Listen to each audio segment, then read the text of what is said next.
Salut les payeurs, salut aux amis de la technoscience, content de vous revoir sur une nouvelle vidéo. Aujourd'hui on a un circuit à boucle fermée ou seulement bloc à boucle fermée. Mais bon, la particularité est qu'ici on a des perturbations, n'est-ce pas?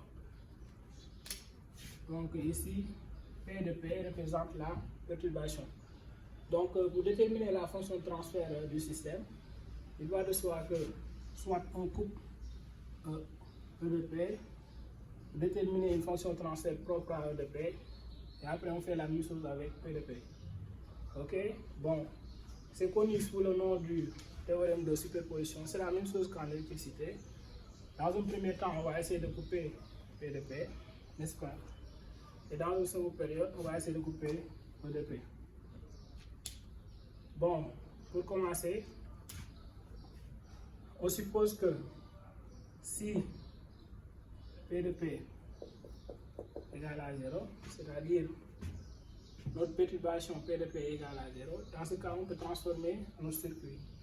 Donc ici, on a le comparateur. Ok. Ici, on a 5.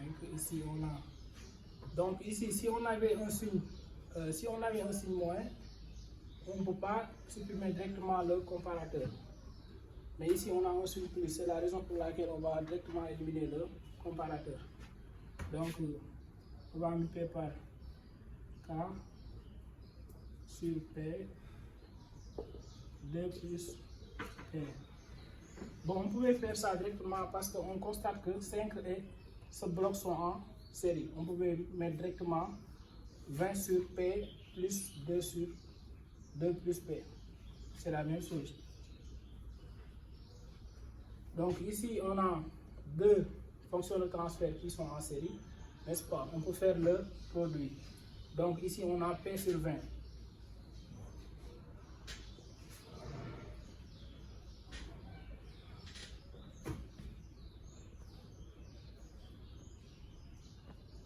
Ok? Ça, c'est notre S de P. On a supposé que P de P égale à 0. Donc ici, on a l'entrée E de P. On va noter ça par H1 de P. Ok? On va noter ça par H1 de P. H1 de P s'écrit sous la forme S de P sur E de P. Ok? Donc on a H1 de P égale à 4 sur P, ou bien on dira que c'est égal à 20. C'est égal à 20 sur P. Ok, plus 2. Et on a 1 plus 20 sur P plus 2 que l'on multiplie par P sur. Au niveau du dénominateur, on avait P. On a 1 plus 4 sur P facteur de P plus 2. Ok? Que je multiplie par P sur 20. Bon, je peux simplifier les 20 parce que c'est 4 fois 5, 20.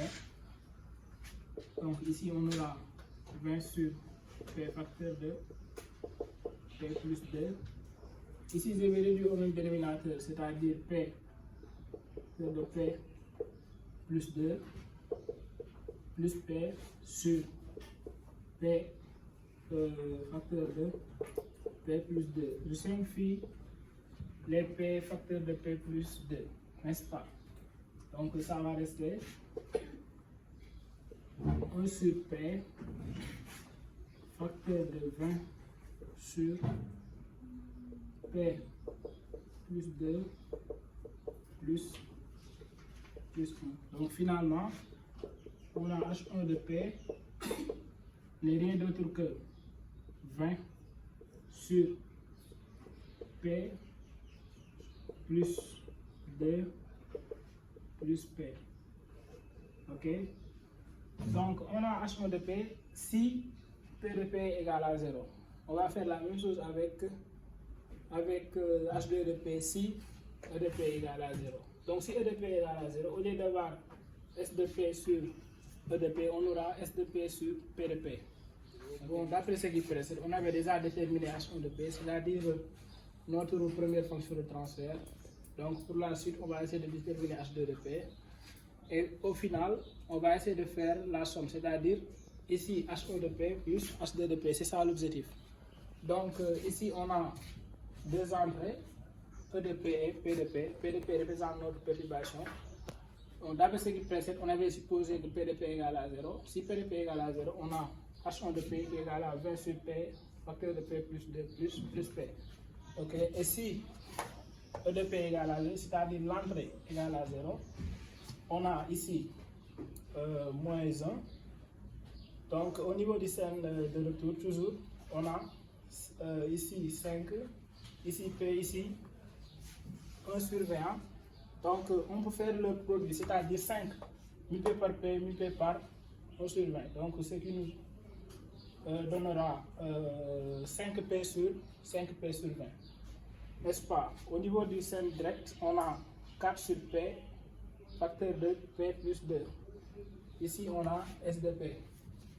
Bon, on a réduit le schéma bloc. Et dans ce cas, on aura P de P, okay, comme l'entrée. Ici, on va considérer P de P comme étant l'entrée. Au niveau du comparateur, on a deux signes moins. On a ici moins et ici moins. Donc, ce signe moins-là nous vient d'ici. On avait ici moins 1. On a déplacé ce moins 1 au niveau du comparateur. Okay? Bon, ici, on a 5P sur 20. On a mis P par 5, n'est-ce pas? Et par 1 sur 20. Parce qu'on a constaté que ces fonctions de transfert sont en série, c'est la raison pour laquelle on a fait le produit. Donc, et au final, on a H2 de P qui n'est rien d'autre que moins. Pourquoi ce signe moins? Parce que ici, au lieu d'un comparateur, on a quelque chose qui ressemble à peu près à un sommateur. Mais on a ici deux signes moins. Au lieu de deux signes plus, on a deux signes moins. C'est la raison pour laquelle on a ici ce signe moins. Donc, on a 4 sur P, facteur de P plus 2, sur 1 plus 4 sur P, facteur de P plus 2, que l'on multiplie par 5P sur 20. Après réduction, on a H2 de P qui n'est rien d'autre que 4 sur P, facteur de 2P plus 2, avec ici un signe moins. On avait dit que pour déterminer la fonction de transfert global, il suffit de faire H1 de P plus H2 de P. C'est la raison pour laquelle on a H de P, la fonction de transfert global, égale à H1 de P plus H2 de P. H1 de P n'est rien d'autre que 20 sur P, facteur de P plus 2 plus P. Et H2 de P n'est rien d'autre que moins 4 sur P, facteur de 2P plus 2. Donc, c'était tout pour aujourd'hui. Merci et à la prochaine.